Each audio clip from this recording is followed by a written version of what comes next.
To this, one of the misdiagnosed things we talk about a lot is something called verbal abuse. And a lot of times, I hate to say this, a lot of women are going to get upset, but I genuinely believe that a lot of women use their words to hurt their opposite sex in a lot of cases.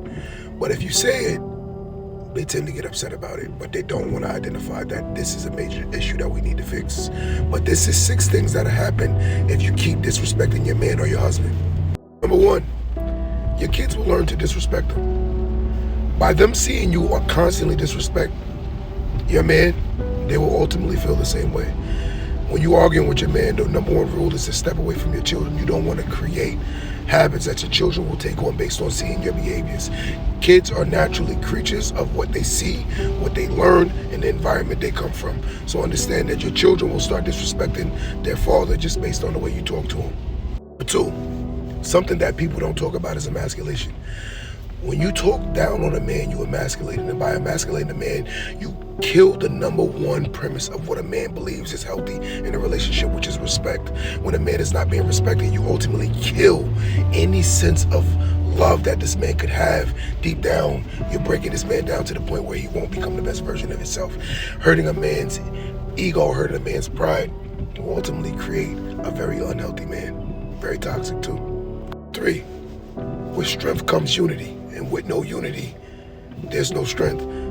The number 1 key factor to building wealth is family. And by you emasculating your man, you also weaken the home. Where there's 2 that's strong, the home will be very firm. When the house is not firm, then therefore you will ultimately have a weak entity in the house. So therefore, if one of the ends of the table is not strong, it can't hold up the foundation. So understand that by hurting the other opposite sex, you're ultimately weakening your home.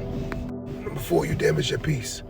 Always trying to get the last word, always trying to get always controlling your feelings and making your feelings matter the most. You ultimately damage your home.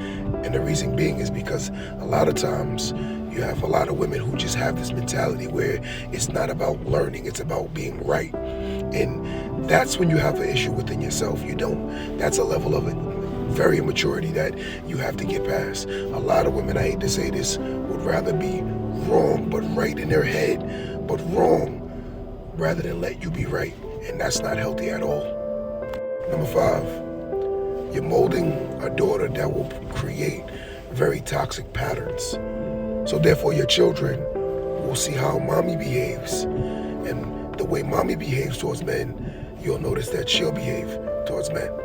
A lot of times when you see women that say things like, I don't need a man, or I don't respect a man, is because they come from very broken women who are hurt. So therefore their hurt is being deflected by acting as if they don't need something. That's a defense mechanism by saying I don't need a man. But in reality, she wish she had a really good man. But she'll say that because she needs to defend herself.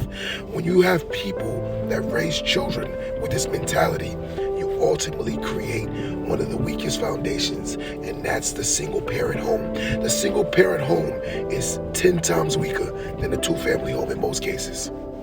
Number 6, you block your blessings. A woman that honors her man, even when he's wrong, can show a level of humility. It says a lot about her character. And a lot of women are going to take this wrong, but they have to understand humility is not always about being right. It's about moving forward with peace and unity. And this is what a lot of people have lost, the essence of understanding the premise of a relationship. It's not about who's right, who's wrong. It's about, can we build a healthy home? And I'm going to say this before I get out of here. The reason why you see black culture not building any wealth is because we're not building families. Where there's no families, there's no wealth building. If you don't build families, you'll never build wealth. So whoever keeps saying they don't need men and women are the reason why we're broke as hell. Because that's not logic. You need to. Don't let that go over your head.